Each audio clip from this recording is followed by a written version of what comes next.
warahmatullahi wabarakatuh. Salam, Om Swastiastu. Perkenalkan kami dari kelompok nomor 3 dengan saya sendiri Khalil Abian dengan NIM C2012530211. Dan saya Bernita Filosofi Lagasi dengan NIM C2012530205. Saya Kriudia Nikrom dengan NIM C20125301197. Saya Lukman Wali dengan NIM C20125302010. Dan saya Novalisa Salsabila dengan NIM C20125302008. Saya Firmansyah dengan NIM C2012530209. Pada kesempatan kali ini kami akan membawakan materi kami masing-masing dari kelompok kami. Pada materi pertama, saya akan membahas tentang apa sih ilmu ekonomi itu. Nah, ilmu ekonomi adalah ilmu yang mempelajari bagaimana cara manusia mengelola sumber daya terbatas untuk memenuhi kebutuhan hidup yang tidak terbatas. Selain mempelajari bagaimana cara mengelola sumber daya terbatas, ilmu ekonomi juga adalah ilmu bagaimana cara masyarakat menggunakan sumber daya yang langka untuk memproduksi komoditi yang berharga dan mendistribusikannya kepada masyarakat. Di dalam ilmu ekonomi terdapat masalah-masalah, yaitu kelangkaan, permintaan, dan juga faktor industri. Adapun pertanyaan asas dalam ilmu ekonomi itu terbagi menjadi dua. Yang pertama, tradisional dan juga modern. Apa saja sih pertanyaan asas ilmu ekonomi yang tradisional? Yaitu meliputi what, who, dan how. Sedangkan pada pertanyaan asas dalam modern itu ditambahkan menjadi dua, yaitu where dan when, di mana di dalamnya ditambahkan unsur waktu dan tempat.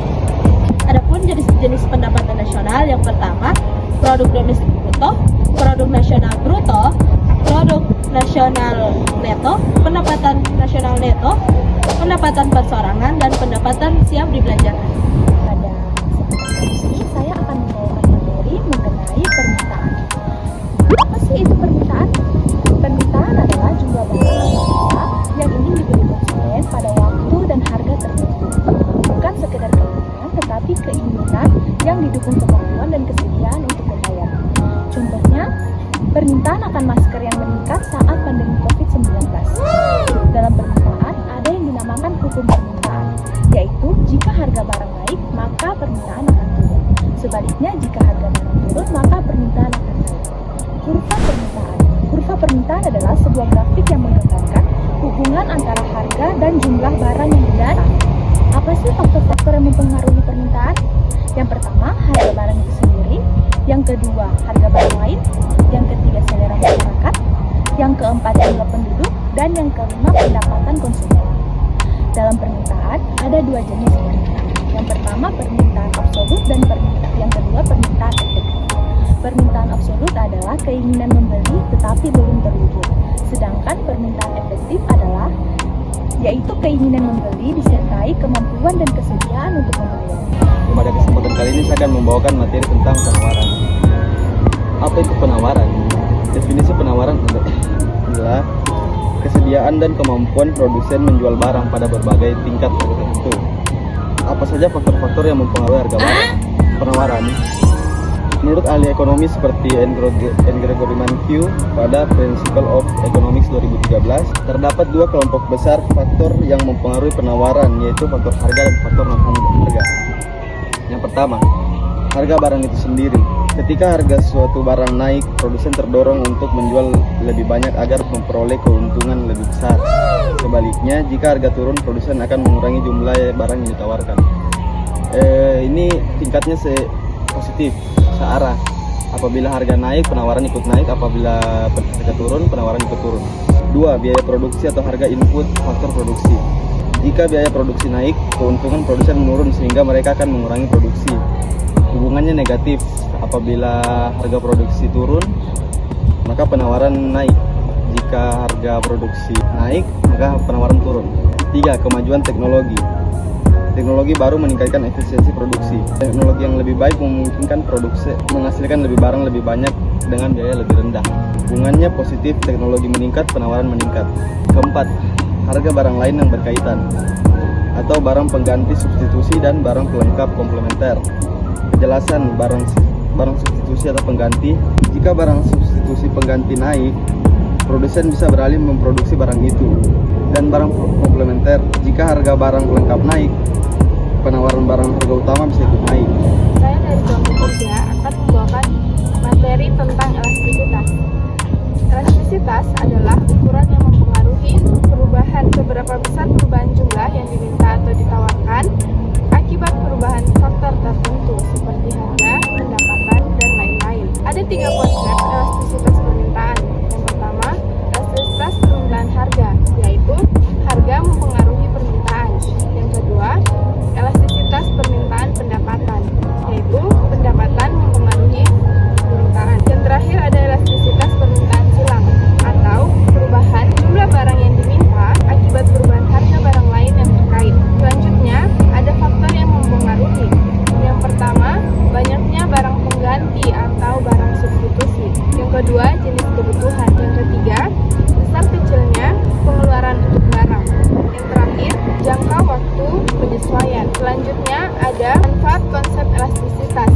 barang.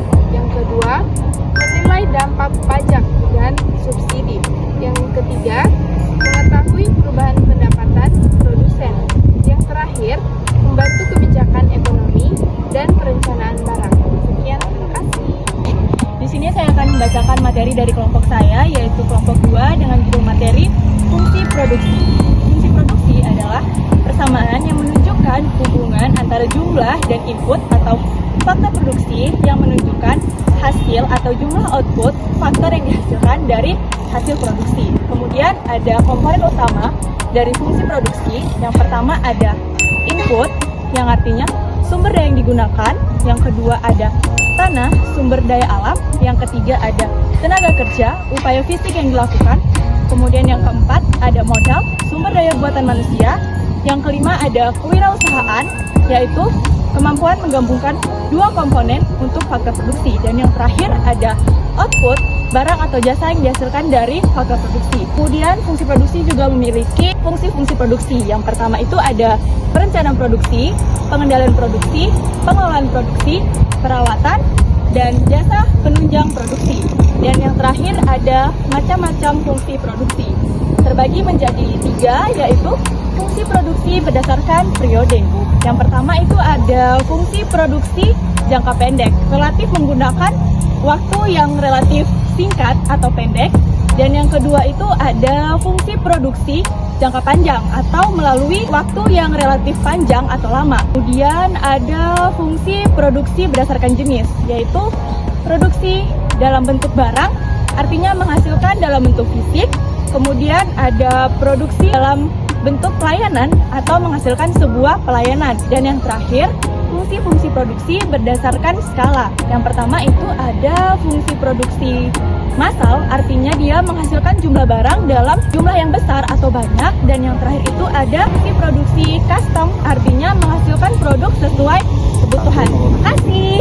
Ingin membawakan materi yang berjudul biaya produksi. Biaya adalah dana atau modal yang harus dikeluarkan oleh suatu perusahaan selama untuk mengelola bahan baku untuk menghasilkan suatu produk yang akan dipasarkan atau dijual.